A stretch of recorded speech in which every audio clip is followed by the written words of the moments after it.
My name is Janice Harden, and I am a board-certified speech-language pathologist in private practice in Plano. What type of setting do you work with in your clients?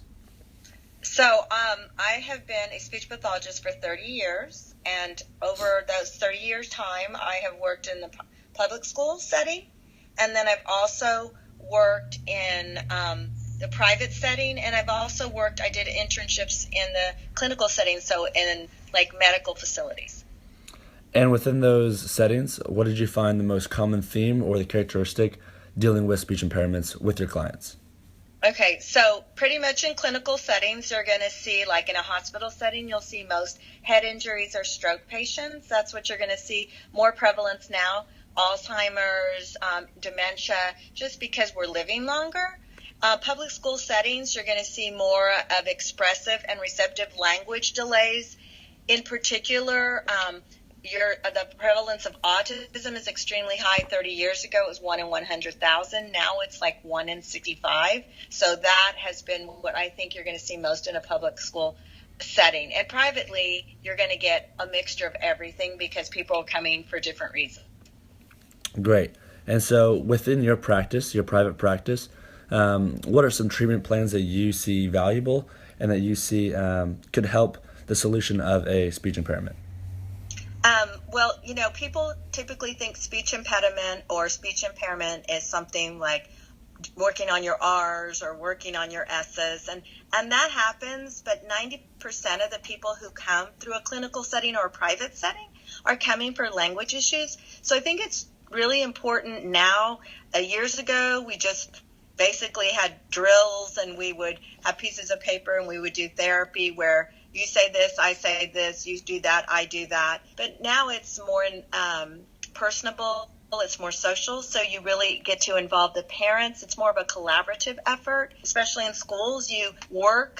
Teachers work alongside speech pathologists and come up with treatment plans. So I think what I would suggest mostly for managing people with speech impairments is to really work as a collaborative team in devising what's not working in the classroom, how can I help you as a speech pathologist in a classroom, and how can you help me when I'm working in the clinical setting, how you can help me in your classroom.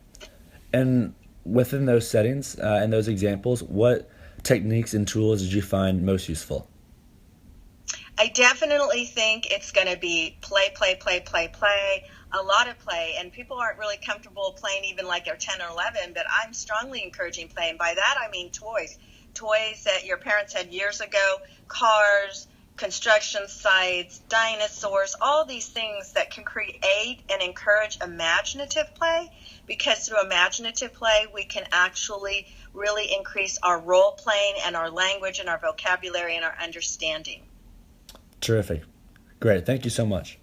Okay. So as a teacher, how would I know if one of my students has a speech impairment, or what should I be looking for within my classroom to be more aware of a speech impairment? Well, first of all, I think you have to trust your gut.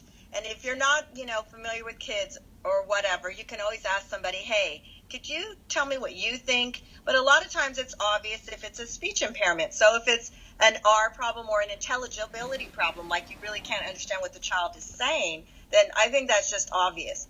Also, if you see a lot of attention issues or issues where you are asking questions and they aren't able to answer, or they're asking for a repetition like, could you repeat that? I'm not sure I understand what you were saying. Those are issues that are kind of red flags. Or if you're having to keep somebody on task a lot, or they're getting out of wanting to roam or go to the restroom, and I'm not saying that's all the time, but if you're noticing that their grammar just isn't right, or their comprehension seems to be a little bit less than other people in that setting, I think it's important to recognize that, or even expressive. You're going to see it in a lot of written form where they're struggling to write even anything beyond a basic sentence. So vocabulary seems to be lagging, and social skills, especially for language. They're not really interacting with others. Their eye contact is poor. Their body language is poor. I think those are all identifiable markers now, especially today, that we weren't looking for 30 years ago. Terrific. And with those speech impairments in the classroom that you have assessed, what would be the following steps after that? How do you put them through treatment? How do you discuss with their parents? What would be the steps to kind of making their speech impairment more aware? Well, I definitely think in this situation, because it is a public school situation, and I've worked in the public schools for 7 years, it's not that easy. A lot of times parents will make a recommendation or referral, so that's good. But if they don't, I think you obviously want to go to your special education coordinator within the school system and say, hey, I've got a concern. And then from there, they'll go ahead and request to maybe speak to the parents, and you can kind of gently talk to them before you get the ball rolling and say, have you noticed these things? Are you concerned?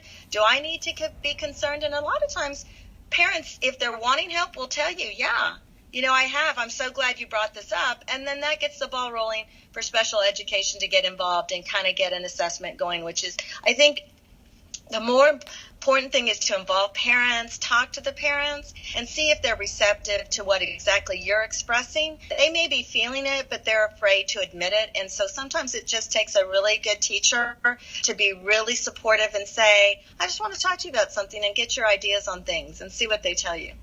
That's very helpful.